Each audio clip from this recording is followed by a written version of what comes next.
Okay, now that we have all the drivers set up that the motherboard needs, we saw all was well in the device manager, let's do a few performance tweaks, get the system running in its best performance state. So first step, let's just update the GPU drivers, which is always a good first step. So you'll go to whatever manufacturer website you need to go to.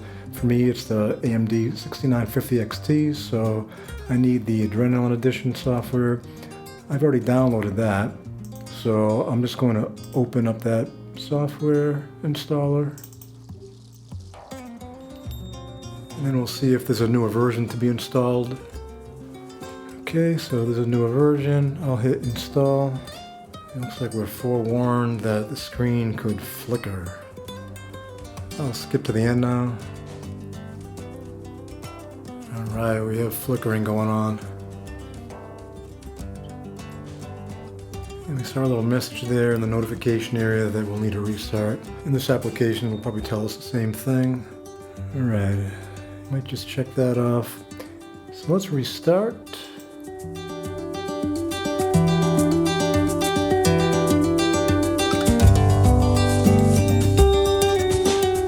Alright, by the way, one of the recommended performance tweaks we've already done. If you remember when we set up BIOS, we enabled XMP, which is the extreme memory profiling.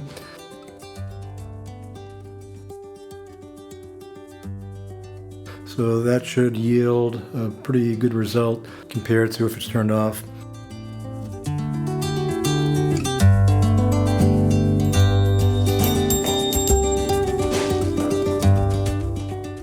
Now, let's check to see if game mode is enabled.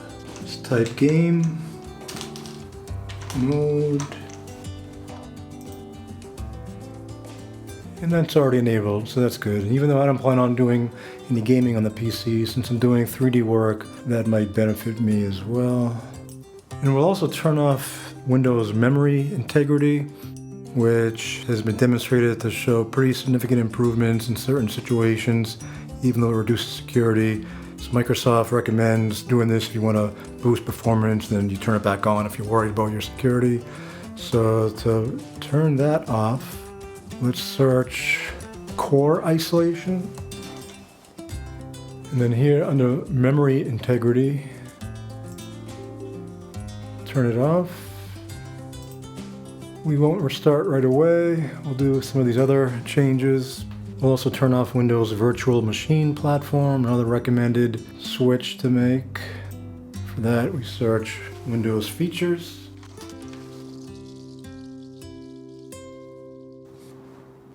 Now we're looking for VMP. Looks like it's already turned off. Let's also change the power mode so that Windows doesn't think it needs to conserve power. Not that I'm against that kind of thing, but if we want to set this up for maximum performance, this is certainly something to look at. So you search for power sleep, and then you'll see the power sleep and battery settings. So click that. And under power mode, let's set best performance. Now we'll do some display related tweaks if needed. Search display settings. We want to make sure display resolution is recommended, so it already is. So that's good. Now we want to go to graphics.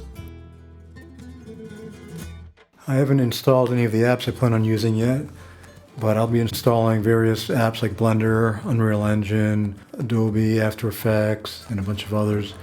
So what you'll do for those sorts of apps, or any app that you want to make sure is going to use your dedicated GPU to the maximum extent, you want to choose the app. So let's choose movies and TV. Click options, and you want to choose high performance. And you'll be warned. So then you save.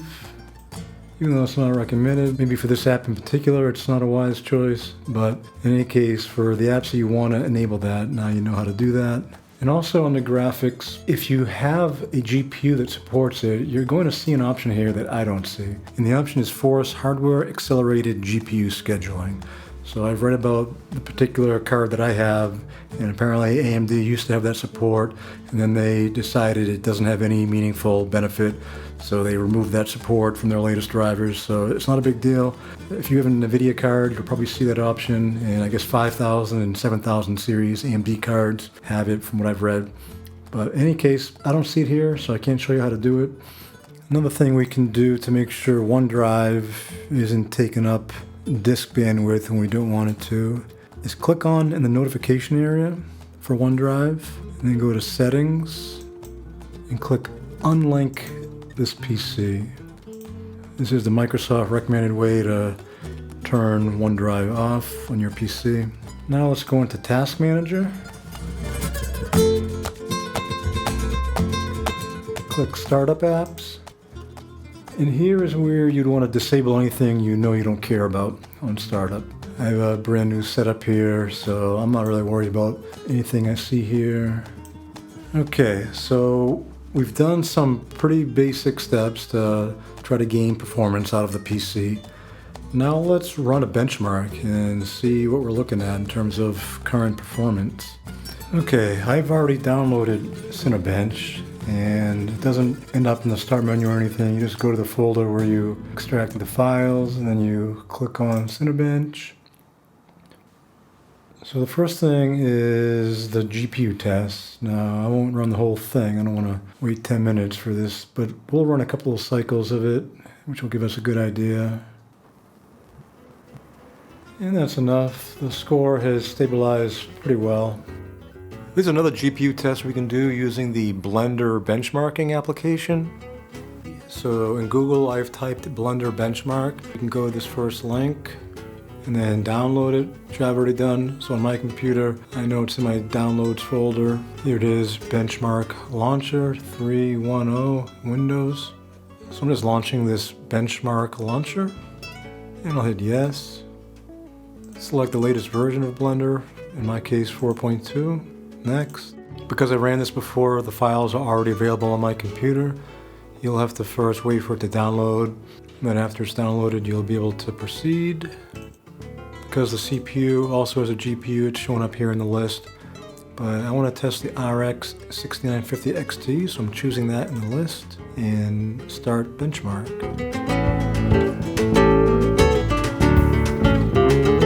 Okay, it's completed, so we can submit the results to compare it with other results online.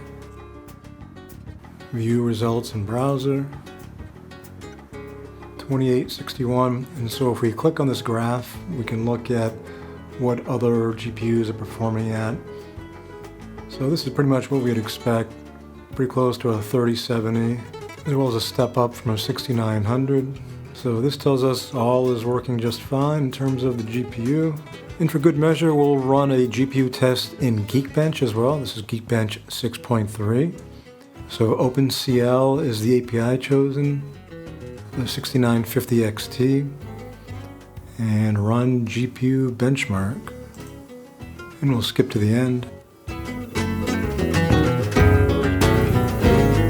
there we have a little over 170,000. And by the way, one odd thing to note here is on the top, it's shown as an iMac Pro. This is just a weird artifact from the fact that I launched Windows from the OpenCore bootloader. But this is in fact Windows. Obviously not up there with a 4090 or even a 3090. But like I said earlier, when I went through the rationale behind selecting all these components, this is the best GPU that'll work on the Mac side, unfortunately. And if you want to have better performance on Windows, of course, with the Asus Z790 ProArt Creator, you can just put in another GPU, and it has great dual GPU support. In any case, this type of score tells us we can do quite well in terms of any type of video editing tasks we have in mind, and it'll also work pretty darn well in terms of 3D programs, so in Unreal Engine, Blender. Now we're going to run some tests on the CPU to make sure that the BIOS update with the 0x129 microcode fix and our adjustments has worked out okay. You might recall in the previous video we updated to BIOS version 2504. This is the first ASUS version that contains Intel's 0x129 microcode fix. We also made some adjustments to those BIOS settings, which are based on this really great Reddit post. So now we're going to take a look at what that BIOS adjustment meant for power, temperature, voltages, and performance. Now don't worry, I'm not going to bore you and go through all those tests in real time. I'm just going to show you all the results and talk about what they mean. So let's go through those. The first thing we can take notice of is what happens when the CPU is put under stress. So I ran CineBench 23, the multi-core test, and in Hardware Info 64, what we see is that there is no throttling, which is a fantastic result. And now I've switched views, showing the same exact result, this time with the Intel baseline settings and no additional modifications that we made. And here the thing to notice is we see a lot of red yeses, as well as yeses in other columns. So these columns are just things like a current value, a min, a max, an average. The bottom line is, when we applied our modified settings, we didn't see any of these yeses. We didn't see any reds. So this is why it was important to make those modifications, because otherwise you're going to be running a BIOS that is still introducing thermal throttling to your system. And if we can have no thermal throttling, let's try to aim for that. Now, given these results, let's look at how performance is impacted.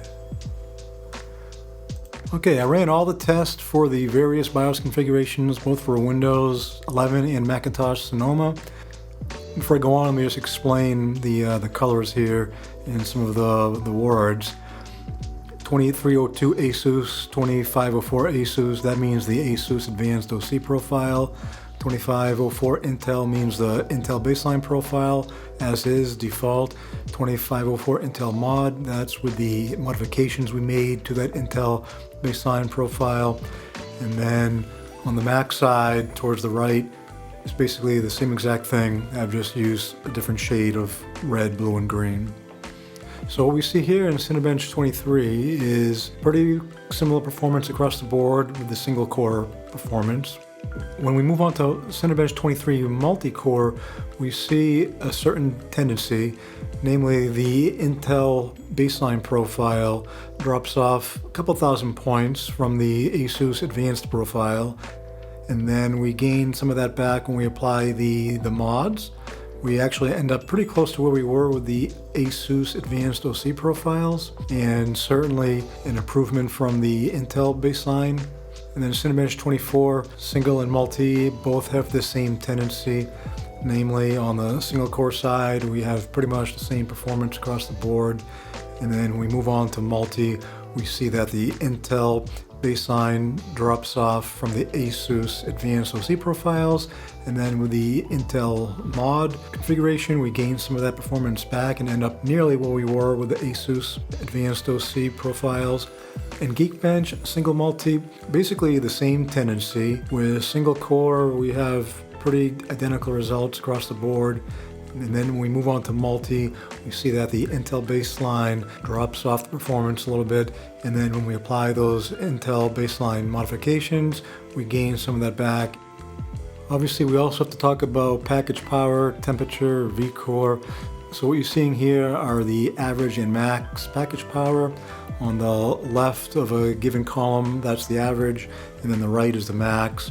So where I show a bright red, that's an average, dark red is max, bright blue, average, dark blue, max, etc. for green, both in Windows and Mac. So we see a pretty clear tendency here as we go from the ASUS Advanced OC profile to the Intel baseline profile, and then to our modded version of that Intel baseline profile.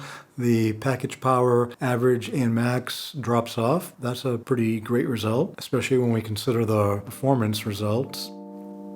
In terms of package temperature, we see a fairly consistent tendency here, namely that the ASUS Advanced OC profile and the Intel baseline, they don't differ all that much. I mean, the Intel profile drops the average temperature down a little bit, but still maxing at pretty similar temps. And when we apply the 2504 Intel modded configuration, then we see a pretty significant drop in both the average temperature and the max temperatures. Moving on to vCore, I'm not showing the Mac results here because I don't have a hardware monitor on the Mac side that shows details like vCore, but in any case, on Windows, we see that the Intel baseline drops the average vCore a little bit, but it raises the max to around 1.5. And then when we apply the modified version of that Intel baseline, we get the average vCore dropping down below 1.2, as well as a drop in the max vCore. So overall, a more favorable result than if you were to just apply the Intel baseline. For those of you looking for some hard numbers on the percentages, here they are. Bottom line, with multi-core results, we see a consistent single-digit percentage increase in performance between the modded Intel baseline with the 0x129 fix, as well as just the default Intel baseline. And compared to the ASUS Advanced OC BIOS, before any fixes applied, we end up very close back to that multi-core performance. In terms of single-core performance, we see very little differences between any of these configurations. And most importantly, when we look at power and temperature, especially considering the performances that we're seeing here, when we apply our modded version of the Intel baseline profile, we get considerably lower power, as well as temperature, and somewhat lower vCore as well. So all around the board, this is a very positive outcome, and you should be confident applying these sorts of BIOS settings to improve your own situation. Okay, I know I talked a lot about performance, but given the current craziness concerning Intel 13, 14 generation CPUs, I really wanted to show you what can be done in BIOS to make sure your situation is as positive as possible. So now we're going to move on to some other types of benchmarks. Let's look at disk performance, the performance of the Samsung 990 NVMe drive.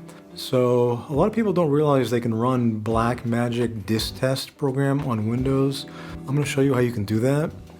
So what you do is you go to the Blackmagic Design website, to this link that I have provided, and you have to find an app called Desktop Video.